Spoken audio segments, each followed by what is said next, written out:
Bueno, muchas gracias por la presentación. Miren, no sé si sería conveniente que algunos de los que están atrás se arrimaran un poquito más para que estuviéramos un poquito más cerca. Es mejor estar cerquita, luego el frío hace necesario tener a alguien cerca. Y por otro lado, hace rato estaba escuchando que a pesar de que se hable un poco fuerte, no se logra distinguir bien allá atrás lo que se dice. Bueno, vamos a dividir.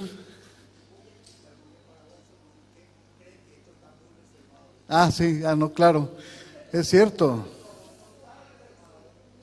Sí, la parte de adelante no está reservada, es para ustedes. En todo caso, está reservada para ustedes. Además, no voy a preguntar mucho. Y como les decimos allá en México a las damas, no pellizco. Bueno, por lo menos desde acá no puedo. No me alcanzan los brazos. Bueno,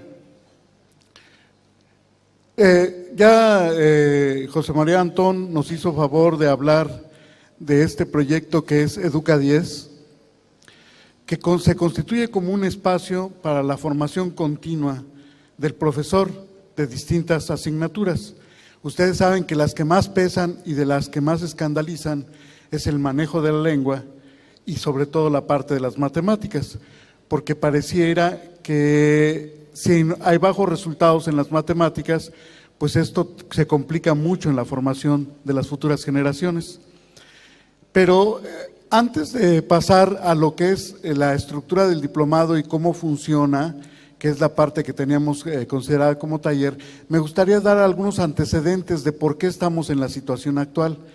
Y esto tiene que ver mucho con una historia que tal vez ustedes no conocen, pero por otra parte, hace muy claro por qué dentro del diplomado que estamos planteando se hacen ciertas acciones. Entonces, la primera parte vamos a recordar un poco la historia de las reformas más importantes que ha habido en los países y por otro lado, qué alternativas se están planteando para resolver la problemática de la enseñanza de las matemáticas. ¿En qué consiste todo eso?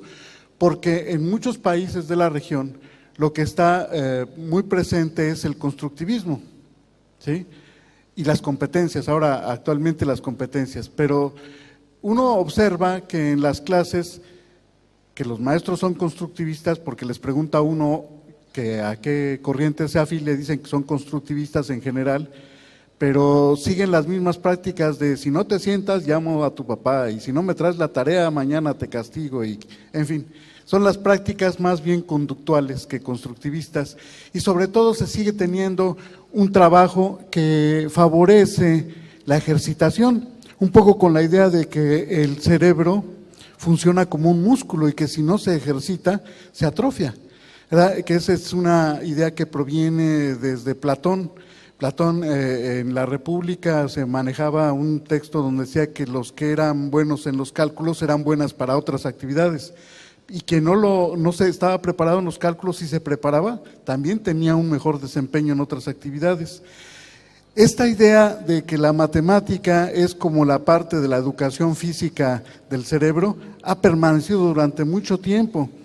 Sin embargo, creo que tiene una fuerza por el patrimonio cultural que ofrece a los individuos. Una parte importante es que la matemática aparece en muchas actividades desde hace muchos tiempos. Por ejemplo, todo el mundo diseña, todo el mundo explica, todo el mundo cuenta. Son actividades humanas que aparecen en distintas civilizaciones y por eso tiene un peso importante.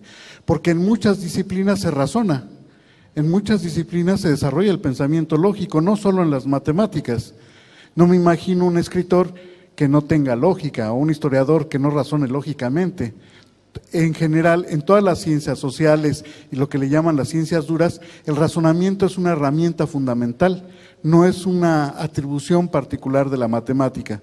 Entonces, en este caso conviene centrarnos en por qué estamos así, qué es lo que nos hace pensar que la matemática es difícil, en qué situación estamos actualmente y por qué. Reconociendo eso, podemos plantear una alternativa y eso es lo que se ofrecería en la parte que describiríamos lo que se conoce como el campus de las matemáticas y en particular un diplomado dirigido a los maestros para su formación continua. Entonces, en esto nos vamos a centrar, que es solo una sección de lo que es Educa 10 y que es la parte que ahorita estamos trabajando fuertemente. Bueno, primero, para hacer una propuesta de educación virtual, una propuesta de educación a distancia, una propuesta que estuviera disponible en todos los países de habla hispana, se requerirían muchos esfuerzos y mucha experiencia. Para ello, se logró primero el interés de una institución como Virtual Educa, que precisamente se ocupa de promover y difundir los esfuerzos sobre el uso de las tecnologías para favorecer los procesos educativos. Entonces, ustedes conocen ya bien a Virtual Educa, es de hecho el tema principal de toda esta reunión, y nació en la Cumbre de Jefes de Estado y de Gobierno. Bueno, desde entonces ha venido realizando una serie de eventos regionales y de carácter internacional, en donde se exponen, se dicen, se reflexionan sobre el uso de los medios en la enseñanza. En particular, una cosa que es muy importante en muchos países es la formación de los maestros, no solo la inicial. En algunos países se realiza la formación en las escuelas normales, que datan de toda la tradición francesa. En otros, las universidades son las que se hacen cargo de la formación de los maestros. Pero una vez que se forman en cualquiera de los dos lados, como que se les olvida que tienen que seguirse preparando porque el mundo cambia. Y entonces esta formación continua a veces se realiza por medio de cursos que se van ofreciendo constantemente a los maestros, pero a veces los maestros dicen, bueno, pues son cosas generales, no me sirven, no hacen mucha referencia a las matemáticas, yo quisiera que me dijeran a mí cómo voy a atender a estos niños que no aprenden nada, ¿verdad? ¿Cómo los puedo motivar? Porque en todos lados nos dicen, desarrolla competencias, motiva, etcétera. ¿Y eso cómo lo hace el maestro? Bueno, esos son los temas de estudio que de alguna manera vamos a abordar. Y Virtual Educa, dentro de los espacios que forma, crea estos foros de reflexión y que nos permiten encontrar vías de solución a ciertos problemas. Bueno, participa Virtual Educa en este campus de las matemáticas. Está CONAMAT, que son las siglas del Colegio Nacional de Matemáticas, que es una instancia que durante más de 20 años se ha dedicado a atender el bajo rendimiento de los estudiantes en el área de matemáticas, es decir, estudiantes reprobados, y extendió su campo a la preparación de estudiantes que van a ingresar al nivel secundario o al nivel preuniversitario, de tal manera que cada vez se ha ido consolidando la actividad del Colegio Nacional de Matemáticas. Tiene una cosa muy interesante, algo que también dentro del diplomado vamos a plantear como una dirección muy particular. Esta cosa interesante es que los mismos estudiantes que llegaron con problemas de reprobación al Colegio Nacional de Matemáticas, después se convirtieron en profesores de otros estudiantes que estaban reprobados y se logró un bonito diálogo entre ellos.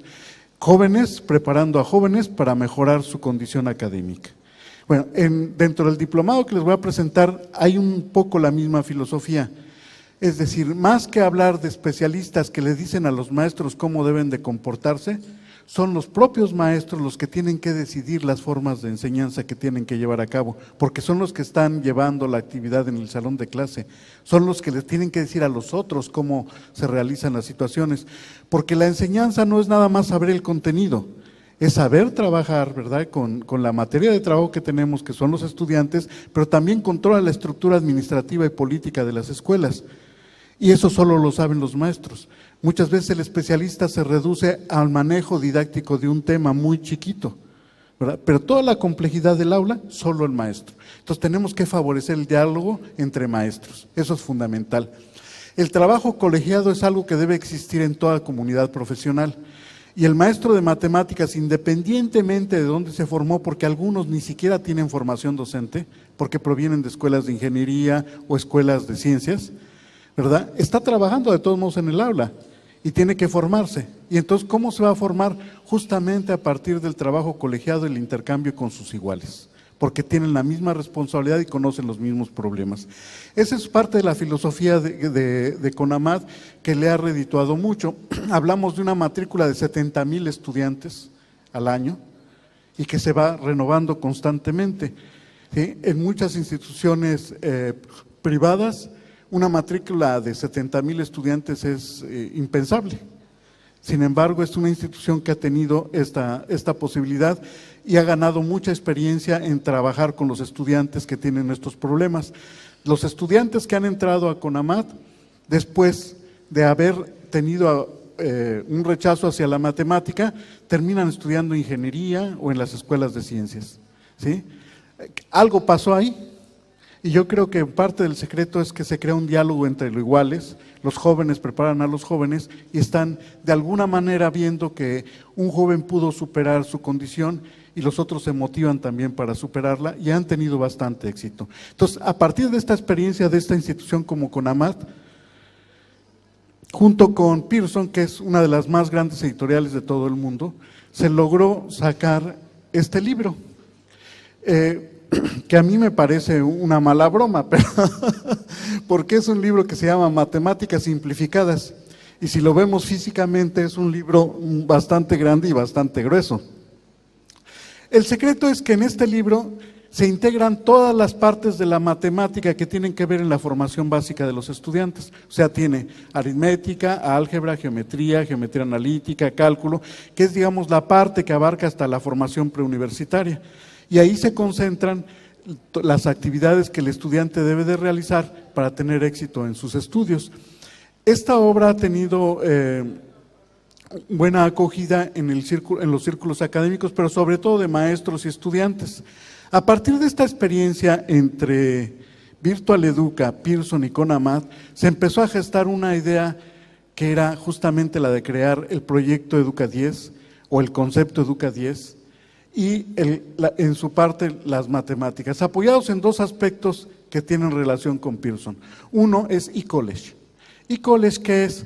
Bueno, es una institución que se dedica a promover los espacios de formación continua a través de los medios electrónicos, ¿sí? Es un lugar en donde nosotros encontramos plataformas y todos los recursos tecnológicos y metodológicos necesarios para llevar a cabo una empresa de gran envergadura en lo que se refiere a la formación continua. Ese es eCollege. eCollege tiene sus instalaciones allá en Denver y están más cuidadas que las de la NASA o que las del Pentágono, ¿sí? Tiene una capacidad de mantener alrededor de 5 millones de usuarios simultáneamente trabajando en una misma propuesta. Es impresionante la capacidad de esta institución y bueno, sobre todo los recursos técnicos, porque los medios más que cualquier otra cosa requieren un cuidado por el software, por el hardware y por todos los tornillos que hay que moverle ahí. Bueno, tiene que ser gente que sepa hacerlo y College tiene esa capacidad. Otra institución ligada a Pearson que antes era independiente es Edexcel. Edexcel es la empresa certificadora y acreditadora con más prestigio en el Reino Unido y de hecho certifica a muchos países de Latinoamérica y de Europa en todos los procesos, no solo en la parte educativa, muchos procesos y de muchas circunstancias. En particular, certifica la forma en que se transmiten los conocimientos y los procesos de enseñanza para asegurar que estos tienen una calidad que merece el destinatario al que se le está dando. Y además certifica, es decir, con el certificado de Edexcel uno tiene la posibilidad de dar clases en el Reino Unido, porque es una empresa con mucho prestigio, data de 1850 más o menos a la fecha, y tiene un gran reconocimiento a nivel internacional.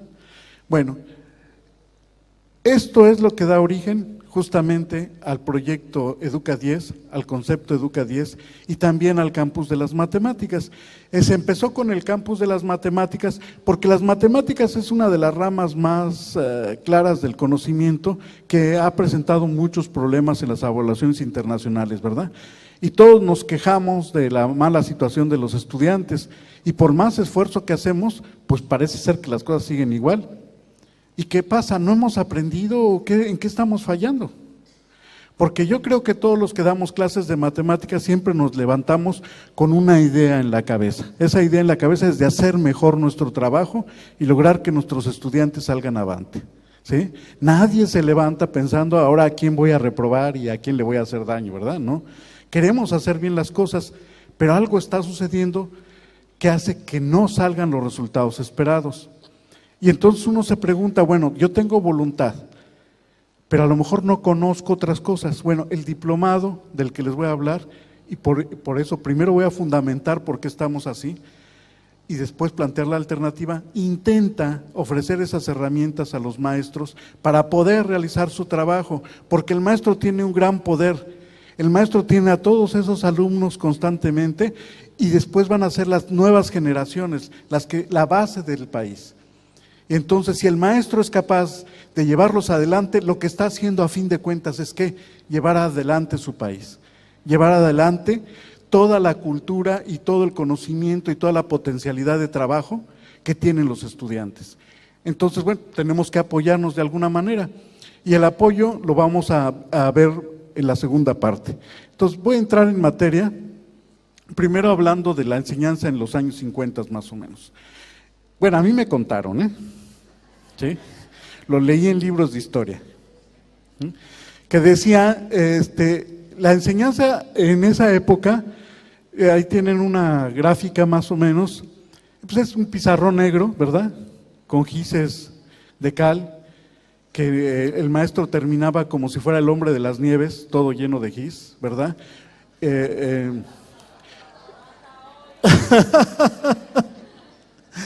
Sí, bueno, en broma, y disculpen la situación, pero decíamos cuando yo empezaba a dar clase, que ya cuando escupía uno, escupía gis, porque toda la garganta la tenía llena de cal, ¿sí? Y llegaba uno a su casa y decía que acababa de dar clases y la esposa no le creía, ¿verdad? ¿Quién sabe en qué fiesta te fuiste a meter, no? Hasta traes talco encima, ¿sí? Bueno, este tipo de enseñanza estaba más o menos, como dicen ahora, ¿verdad? Como un paradigma estaba este libro, ¿sí? Y ustedes lo conocen seguramente porque en todo el mundo, creo que es el libro de matemáticas más vendido, ¿sí? Y creo que es el libro de matemáticas más odiado también, ¿sí? ¿Por qué? Porque era un libro que para poder terminarlo tenía que hacer uno muchísimos ejercicios, ¿sí? Y repetitivos justamente, es decir, hacía uno la misma cosa 20 veces y después en la 21 no le salía, ¿verdad? ¿Sí? Pero tenía muchas ventajas y esta era la enseñanza que tuvieron nuestros antecesores. Les digo que a mí me lo contaron. ¿Qué tenía? Una parte de historia, porque había que reconocer qué papel social jugaba la matemática en ciertas épocas, cómo se fue formando la matemática, de qué depende el conocimiento matemático, ¿sí? Otra parte tenía lo que nosotros le llamamos teoría, que no son teorías, son recetas de cocina, ¿verdad? Si quieres hacer esto, tienes que hacer paso 1, paso 2, paso 3, paso 4. Y lo que hacía uno en los ejercicios es repetía los pasos, ¿verdad? ¿Sí? Una sección de ejercicios muy abundante y después venían esto, que eran los problemas. Es decir, ya aprendiste algo, ya ejercitaste algo, ahora ¿en qué lo vas a usar? Y venían problemas incluso clasificados, ¿verdad? De mezclas, de pesas, de medidas, etcétera. Y entonces si uno quería saber qué resolver, se iba al baldor a consultar la sección de medidas o de pesas y ahí encontraba la solución, porque además traía los problemas resueltos, ¿verdad? Bueno, no nos decía cómo hacerlos, pero traía la solución y eso ya era una gran ventaja. Esa era la enseñanza, digamos, el paradigma de enseñanza que reinaba antes de los años 50. Pero resulta que el mundo se fue transformando mucho. Curiosamente, los matemáticos en ciertas épocas no eran considerados unos profesionales. Curioso, porque la mayoría de la gente que hacía matemáticas no era una gente que se dedicaba a la ciencia o estaba en una universidad, en un departamento de matemáticas. Eran abogados, filósofos, economistas, De hecho, la profesión de matemática estaba como desdibujado y casi todos los avances se lograban por medio de otros especialistas.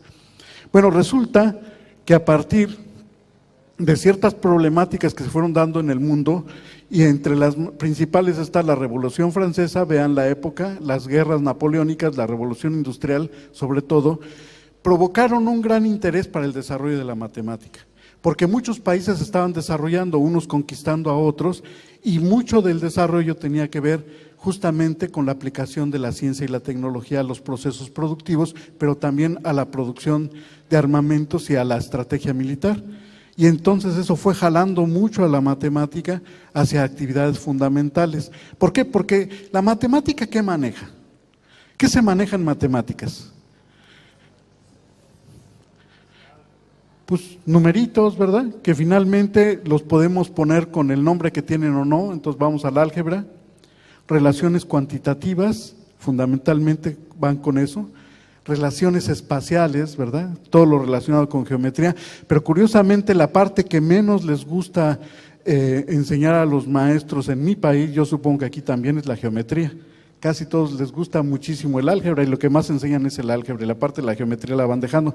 Pero la más olvidada, la más terrible olvidada es la estadística y la probabilidad.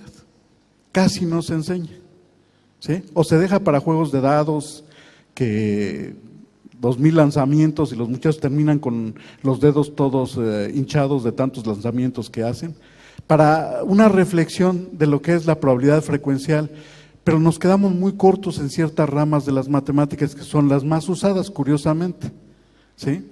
Bueno, estos conflictos hicieron que crecieran las sociedades matemáticas, es decir, empezó a conformarse la profesión del matemático en esa época. En esa época las universidades ya tenían gente dedicada a hacer trabajos matemáticos y como profesionales, como todo profesional que busca, pues busca a sus iguales para poder discutir y entonces empezaron a formar las sociedades matemáticas en distintos países, sobre todo del área europea. En Latinoamérica estuvimos retrasados en esa época de 20 a 30 años en los avances que se estaban dando en Europa. De tal manera que la gente que quería estudiar matemáticas en nuestros países tenía que irse a Europa o a Estados Unidos a estudiar matemáticas. Y luego pues se quedaba allá o a veces regresaba y tenía muchas dificultades para poderse involucrar en las actividades académicas de su propio país. Bueno, estos fueron tres personalidades muy importantes que hicieron que en el mundo se formara una organización que abarcara todas las sociedades matemáticas del mundo. Y esto va a tener que ver mucho con enseñanza, hacia allá voy. Bueno, él lo conocen, que fue quien originó el estudio de los números transfinitos, Felix Klein, que es un personaje muy famoso por muchas cosas, en particular por su programa Erlangen de geometría, en particular también Adolf Hurwitz, que fue un matemático del que se habla poco, pero tal vez porque parecía rockero, ¿sí? De estos lo de los que hay con los cabellos parados, ¿verdad? Sí. Bueno, estos tres personajes estuvieron impulsando mucho la creación de una organización internacional que agrupara a todos los matemáticos de todo el mundo. Los matemáticos ya tenían una gran fuerza en las universidades y eran los que dictaban lo que se enseñaba. Eso era lo que pasaba. Y estaban los matemáticos tratando en esa época de fundamentar la matemática. Es decir, lograr que la matemática fuera una unidad.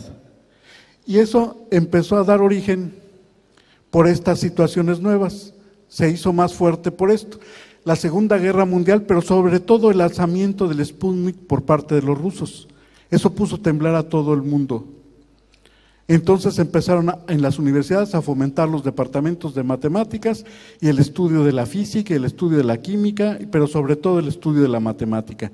Y esto produjo, por estos dos vínculos, la relación nuevamente que se daba entre ciencia y desarrollo, es lo que impulsó mucho a las matemáticas. Pero entonces, curiosamente, la profesión del matemático a veces ya no se iba a resolver problemas prácticos, se iba a reforzar la propia matemática, ¿sí? Ustedes saben que no existe un premio Nobel de Matemáticas, ¿verdad? ¿Sí? ¿Por qué creen que no existe el premio Nobel de Matemáticas? Bueno, había una historia de que la esposa de Nobel tenía amorillos con un matemático y que por eso Nobel dijo que no, ¿sí? Pero curiosamente Nobel ni era casado y el matemático con quien se supone lo engañaba a su esposa no podía tener ninguna relación con Nobel por las fechas en que vivieron y los lugares que estuvieron. Entonces parece ser que es un chisme, y lo digo en favor de la esposa de Nobel, que en paz descanse, ¿sí? El asunto es que el premio Nobel se crea para las áreas que producen avances en la ciencia, pero que esto ayuda a la sociedad. Y resulta que desde esas épocas, cuando se crearon los premios Nobel, se veía que la matemática se estaba disparando, aunque se consideraba muy importante en las aplicaciones, la matemática, la profesión del matemático la estaba llevando a lugares que no eran necesariamente las aplicaciones, y los matemáticos profesionales decían, bueno, pues yo estoy haciendo mi trabajo, si esto se aplica o no, ese no es mi problema, ¿verdad? ¿Sí? Y entonces hacían teorías y teorías cada vez más abstractas, y lo que había que encontrar eso era la liga de esas teorías con la realidad. Curiosamente en la escuela siempre pensamos al revés, siempre pensamos que la matemática está muy ligada con la realidad. Sí, pero esa era la matemática del siglo XVI para atrás. La matemática del siglo XVII, XVIII y en adelante se fue transformando en otra matemática, una matemática que tenía vida propia, que desarrollaba sus propios objetos y que trabajaba en esa dirección. Esto nos está llevando a las concepciones de enseñanza que se tenían. ¿Por qué? Porque si los que tenían la voz cantante en la enseñanza de la matemática eran los matemáticos, ¿qué matemática van a promover? Pues la que estaban haciendo, ¿sí? Y a eso vamos. Entonces, se genera el IMU, que es la Organización Internacional de Matemáticos, International Mathematical Union, se logran agrupar todas las sociedades, y se crea el ICMI, que es el International Committee on Mathematics Instruction, que es una organización creada por el IMU, los matemáticos, para vigilar lo que pasaba en la enseñanza en todo el mundo. Y ellos empezaron a trabajar en un congreso que hubo en 58, lo que llamaron la reforma de las matemáticas modernas, ¿sí? Esa es lo que rompió la tradición de enseñanza del Waldorf, o de las cosas similares a Waldorf. ¿Por qué? Porque entonces se ponía atención en esto, en algo que ustedes no sé si conocen a este personaje. Bueno, es un general prusiano que es curioso que se le mencione porque casi perdió todas sus batallas, ¿sí? Y que se tome su nombre para tener las máximas obras de la matemática en la última época, es algo muy extraño. Bueno, resulta que un matemático muy famoso, André Weil, con otro muy famoso, Henri Cartan, se reunían para ver cómo resolver el problema de enseñar cálculo. Y entonces se juntaban y después dijeron, bueno, ¿por qué nada más nosotros dos platicamos? Invitemos a más, y crearon este grupo que se llama el Grupo Nicolás Bourbaki, ¿sí? Le pusieron Bourbaki porque alguien lo propuso, les pareció bonito nombre y es como un club, ¿sí? Y la esposa de Weil, en una cena entre ellos, dijo, ¿por qué no le llaman Nicolás? Y bueno, era un personaje mítico que se suponía que no existía. Pues años después, en la casa de André Weil se presentó un señor que decía, oiga, yo soy Nicolás Bourbaki, ¿y por qué andan usando mi nombre? Porque además no sé ni siquiera matemáticas, ¿no? Ni tengo antecedentes de matemáticas en mi familia. Bueno, así nació eso, que además era una broma. Como estudiantes, muchos de estos matemáticos hacían bromas a nombres de Nicolás Bourbaki, ¿sí? Ya no les platico las bromas porque algunas no son dignas de contarse, ¿sí? Ahí tenemos las generaciones, porque además fue un club que nació con ciertas reglas. Hasta cierta edad los matemáticos podían pertenecer al grupo y se iban renovando. Esto permitía que las generaciones jóvenes de matemáticos fueran aportando cosas. Y lo que se propuso este grupo fue crear una obra en la cual se reorganizara toda la matemática de todo el mundo. ¿A partir de qué? De la lógica y la teoría de los conjuntos. ¿Sí? ¿A alguien le suena conocido eso? ¿Sí? Entonces, se rompió toda la tradición de la escuela en donde se hacía énfasis en las aplicaciones y se cambió por la lógica y los conjuntos. ¿Qué produjo esto? Rápidamente me voy a ir aquí. Bueno, ahí los tienen, parecen buenas personas. ¿Sí? Dieudonné, por ejemplo, fue un personaje muy importante porque él, en la reforma de la matemática moderna, la lanzó con ese eslogan de abajo Euclides. ¿Sí? Es decir, ya no había que aprender geometría euclidiana, lo que había que aprender son otras cosas. ¿Sí? Y se formaron varias organizaciones para llevar a cabo la matemática moderna, pero como la organización de matemáticos era muy grande, la empezaron a regar en todo el mundo. Y empezó cosas como estas, a crear la teoría de los conjuntos. Estos dos personajes, Frey y Zermelo, fueron importantes en estos. ¿En qué se basaba? En un esquema como estos. Se tuvo que aceptar que debería haber términos indefinidos como el conjunto y la relación. A partir de ciertas reglas de inferencia y con ciertos axiomas se creaban los teoremas, etcétera. Pero ¿cuál era el camino que recorría la matemática aquí? Iba de lo general a lo particular. Curiosamente, porque todas las consignas pedagógicas siempre aconsejaban lo contrario, había que ir de lo particular a lo general. Desde Comenius, Pestalozzi y todos los grandes pedagogos, siempre ha existido esa consigna. Y sin embargo, la matemática moderna planteaba otra opción. Vámonos primero de lo general, que son los axiomas, a las particularidades, que son los teoremas. ¿A partir de qué? De reglas de inferencia perfectamente establecidas. ¿Y quién establece esas reglas de inferencia? Pues la lógica. ¿Sí? Y esto es lo que se trataba de enseñar en las escuelas. Entonces aparecieron símbolos como estos. Desde entonces esto se reconocía ya como variables, se establecían reglas para poner expresiones matemáticas como si fuera una ortografía y se empezó a trabajar todo esto de esta manera. Aquí tenemos algunos de los axiomas de la teoría de conjuntos. Están medio raros, ¿no? Bueno, esa es la matemática que se trataba de llevar a las escuelas. Y el 0 era eso, el conjunto vacío. Y el 1 era el conjunto cuyo elemento es el conjunto vacío. Y el 2 era el conjunto cuyo elemento era el conjunto vacío y el conjunto cuyo elemento es el conjunto vacío. Y así se iban formando los naturales. Así es como debería de enseñarse los números naturales en la escuela. ¿Sí? Ahí va el 2, ya no le sigo porque no me va a alcanzar. Bueno, y después de que se veía que esos tipos de conjuntos tenían ciertas reglas, satisfacían lo que se llamaban los axiomas de Peano, ya construimos los naturales. Los naturales venían siendo la intersección de todos los conjuntos que se llamaban sucesores, etcétera. Pero eso es lo que se quería llevar a las escuelas. ¿Por qué? Porque no interesaba un número en particular, no interesaban los objetos matemáticos como los números y las formas. ¿Qué interesaba? Lo que se hacía como una estructura. Y entonces se crearon las operaciones entre los naturales a partir de cosas muy abstractas. Se veía qué estructuras tenían. No me voy a detener mucho en esto porque esto hay que verlo con cuidado.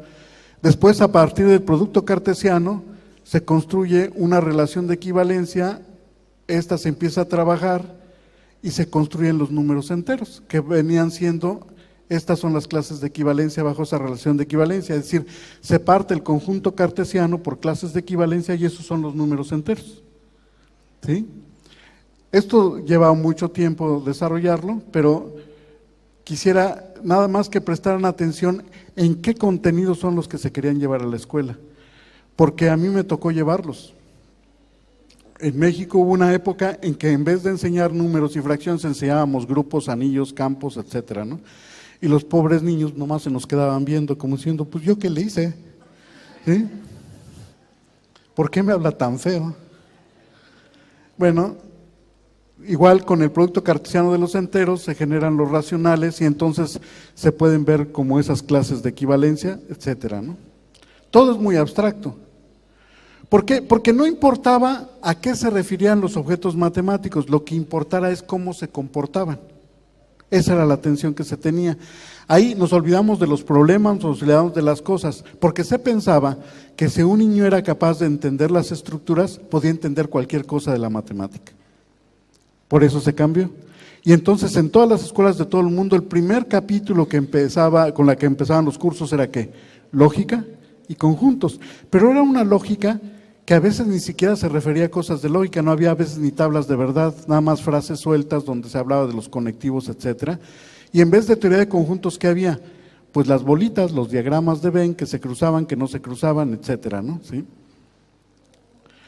Bueno, así se formaron los racionales. Y lo curioso es que esta propuesta tuvo mucho éxito porque estaba en boga en ese momento, curiosamente, los trabajos de Piaget y los trabajos de Levi Strauss en antropología, y el estructuralismo estaba en su apogeo. Y entonces, como los matemáticos hablaban de estructuras madre, de las cuales se derivaban las otras estructuras, pues coincidía todo. Todos íbamos sobre la misma tendencia de las estructuras. Y entonces había que poner atención en dos tipos de estructuras madres, que eran las algebraicas y las topológicas. Y a partir de ahí derivábamos todas. Entonces seguían así. Piaget hablaba también de estructuras, empezaba a hablar que se iban formando estructuras mentales y a partir de esas estructuras mentales se iban conformando otras, etcétera.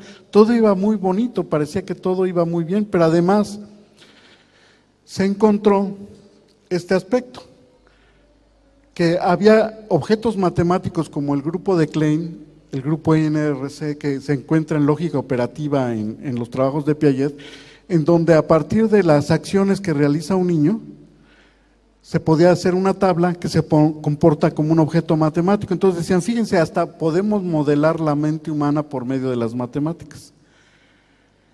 Y uno piensa cómo pudo haber habido tal coincidencia si la matemática moderna planteaba de lo general a lo particular, y en Piaget se veía que era al contrario. Pero sin embargo se daban esas coincidencias y parecía que todo iba muy bien. Se hizo mucha investigación y se llevó a las escuelas todo eso. ¿Qué quedó en este caso? Que una maestra le preguntaba a un niño, ¿cuánto es 3 más 2? ¿Qué creen que contestaba el niño? ¿Cuánto contestarían ustedes? ¿Cuánto es 3 más 2, niños? Sí, exactamente, ese era el problema. La respuesta del niño no era 5, era ¿por qué? Porque lo que interesaba era la estructura, cómo se comportaba la operación, no el resultado. ¿Sí? Y entonces empezó a haber críticas sobre lo que estaba pasando en las escuelas. Y esta reforma que empezó en Europa en los años 50 más o menos, me platicaron, ¿sí? Llegó a los países de Latinoamérica más o menos en los años 70. En México tuvo un impacto muy fuerte en los años 75, que hubo una reforma, y se conservó casi 15 o 20 años. ¿Quién creen que es? ¿A qué se parece? Parece Walt Disney, ¿no? ¿Sí? No, bueno, es un matemático, Maurice Klein, que fue el que encabezó con 2 libros, bueno, con un libro que estuvo en 2 ediciones realmente, encabezó la protesta sobre la matemática moderna, y el ejemplo de la maestra y de lo que decía Juanito es de él, ¿sí? Empezó a analizar los efectos de una reforma como la que se había logrado, y entonces en todos los países se empezó a retroceder. Pero se empezó a retroceder no haciendo lo mismo que lo anterior, sino tratando de conservar un poco de la lógica de los conjuntos y un poco de hacer más de aplicaciones, etcétera. Y la verdad se perdió muchos de los aspectos que eran importantes en la formación matemática de los estudiantes. ¿Qué quedó? Quedó esto. Por un lado, el matemático está haciendo sus rollos, se los manda al maestro a través de libros, pero como el maestro no ha tenido los estudios del matemático, se los manda sin rigor. ¿Por qué? Porque para tener el rigor que tiene el matemático se requieren años de estudio, ¿sí? ¿Y cómo se los manda? En versiones light, ¿verdad? Entonces, Lo que no es axioma en la teoría formal, se lo ponen como axioma para que no se molesten en demostrar muchas cosas, ¿no? ¿Sí? Y empiezan a quitarse cosas de la matemática. Entonces, ¿qué le llega al maestro? Una versión deformada de lo que es la matemática. ¿Sí? ¿Y qué hace el maestro? Está el matemático, de alguna manera le llegan sus ideas todas deformadas, y están los alumnos. ¿Y qué pasa? El maestro se las lanza. ¿Sí? Bueno, pero ¿qué tipo de matemática les lanza? Les lanza una donde solamente hay símbolos. ¿Sí? Eso es lo más importante. Si ustedes se dan cuenta, en los libros que había antes de los 50 venían muchas figuritas, ¿verdad? Incluso hasta para calcular la altura de un edificio y los problemas clásicos de semejanza de triángulos, venían figuritas y muchos diagramas. Esos desaparecieron de los libros. ¿Sí?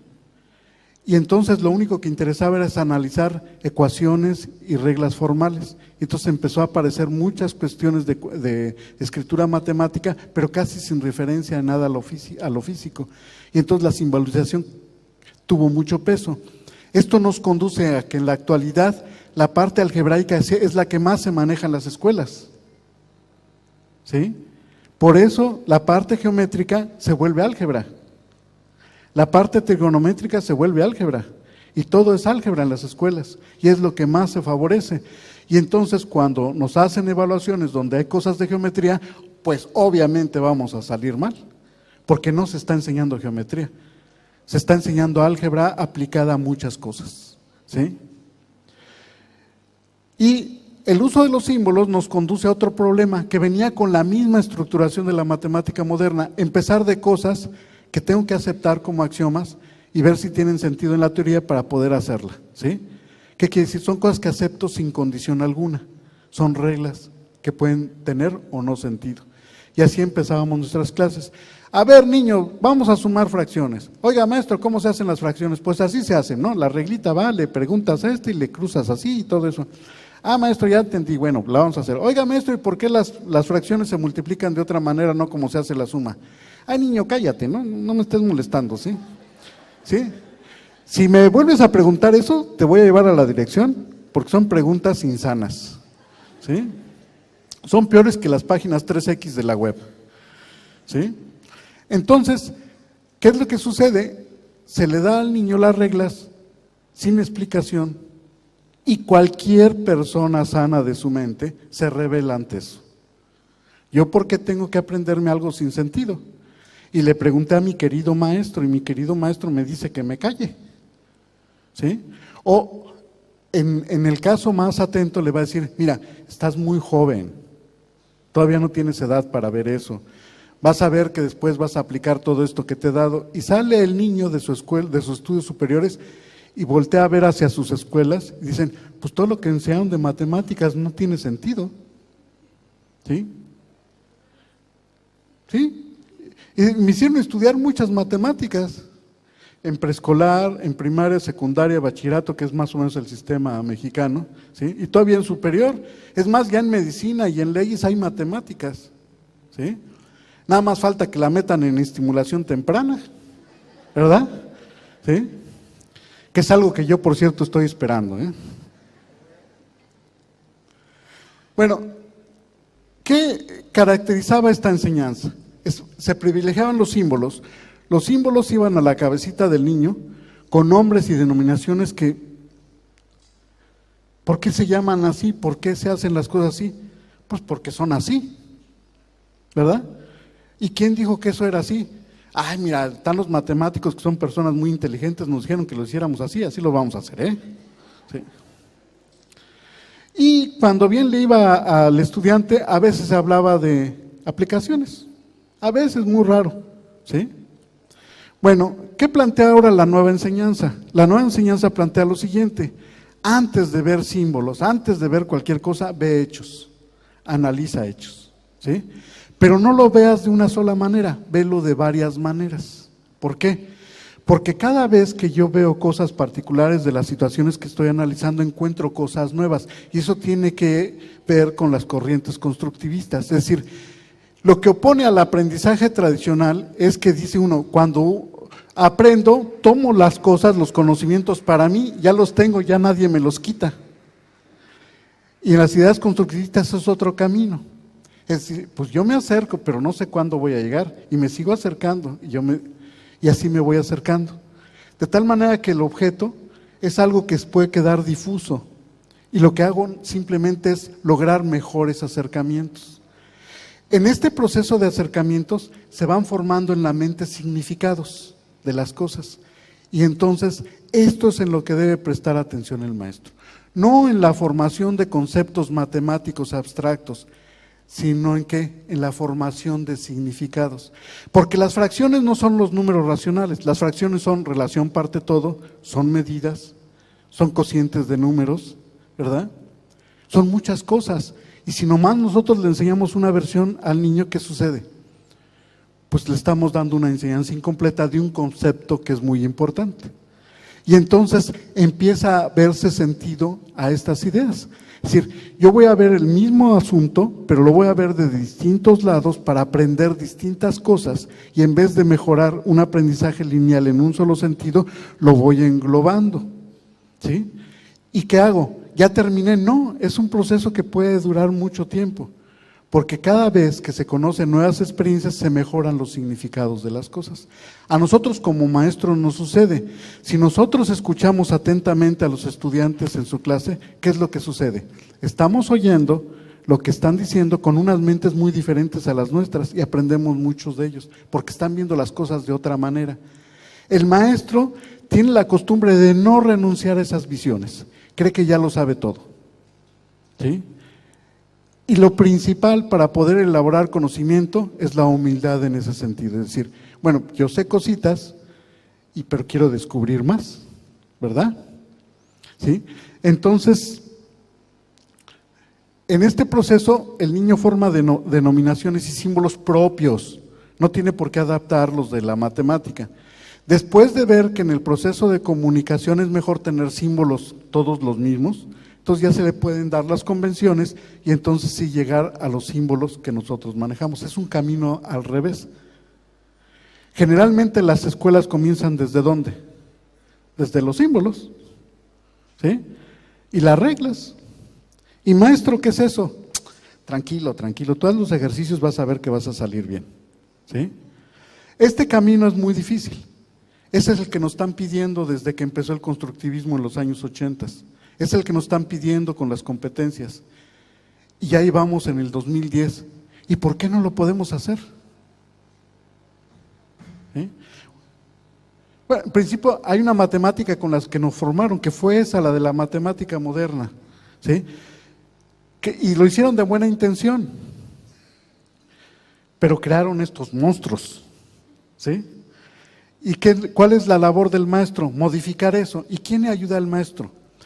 Porque en el desarrollo curricular dan recomendaciones y dicen, ahora vas a tener que formar a los niños así y así, con tales habilidades, con tales competencias. Y el maestro se queda y dice, ¿y eso qué? ¿Cómo se hace? ¿Sí?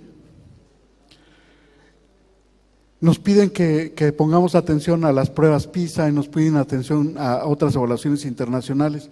Y el maestro dice, ¿y eso qué? Entonces parece que estamos solos.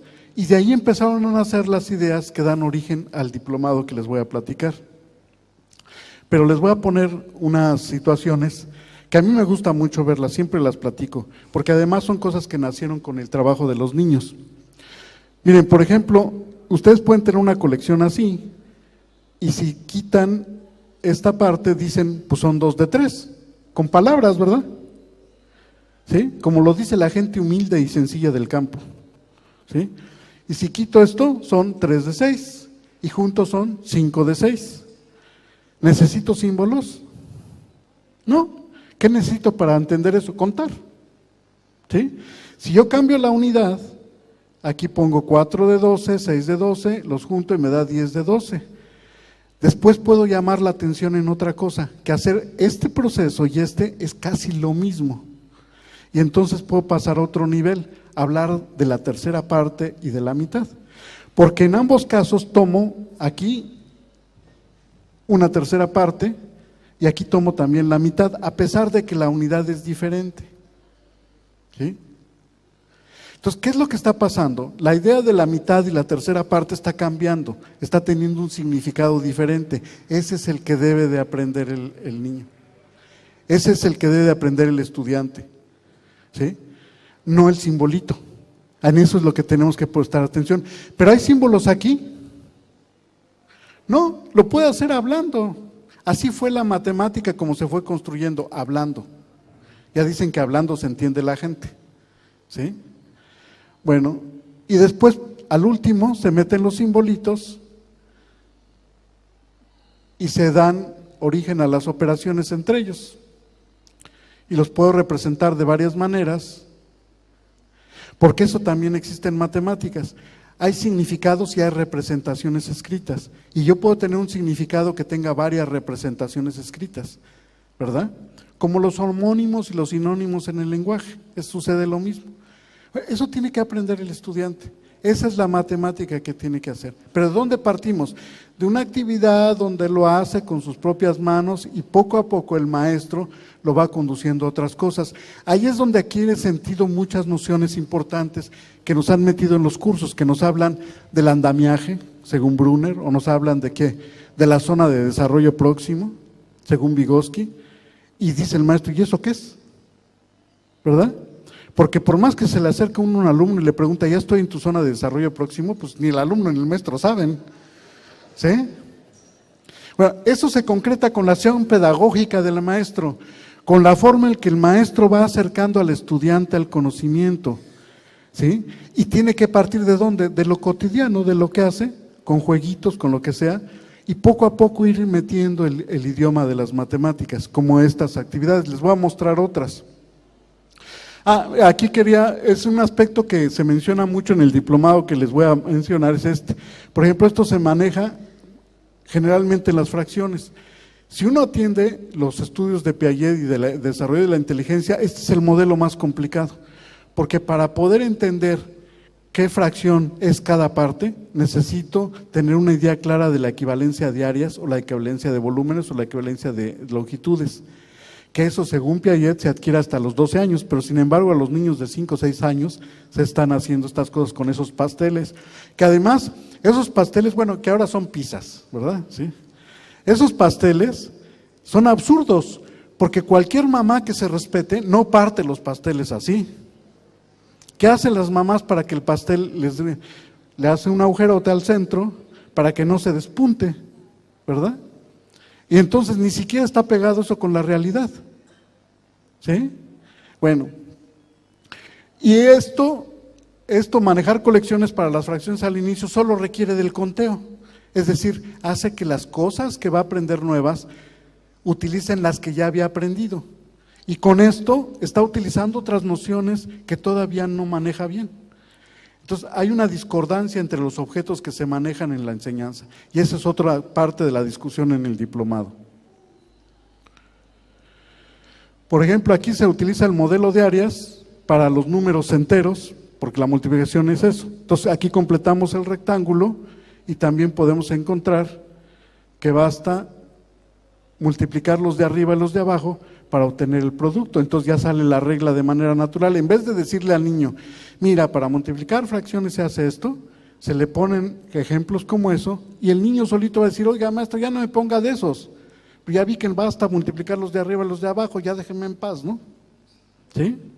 O sea, como que el maestro quiere a fuerzas que el niño le diga lo que él quiere oír. ¿Sí? Dejémoslos tantito y poquito a poquito. Muchos maestros dicen, pero eso me va a tardar mucho tiempo, yo tengo que cubrir un programa. Sí, pero no cambien todo, cambien pedacitos.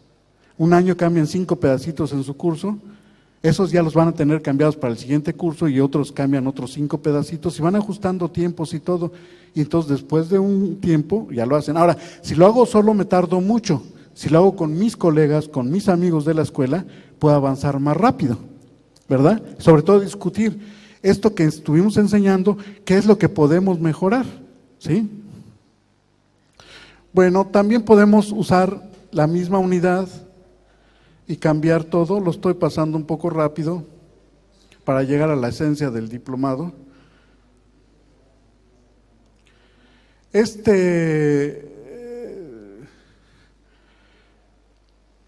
sí, si ustedes lo quieren ver después con calma, se los puedo facilitar. Y paso a los números enteros. ¿Sí?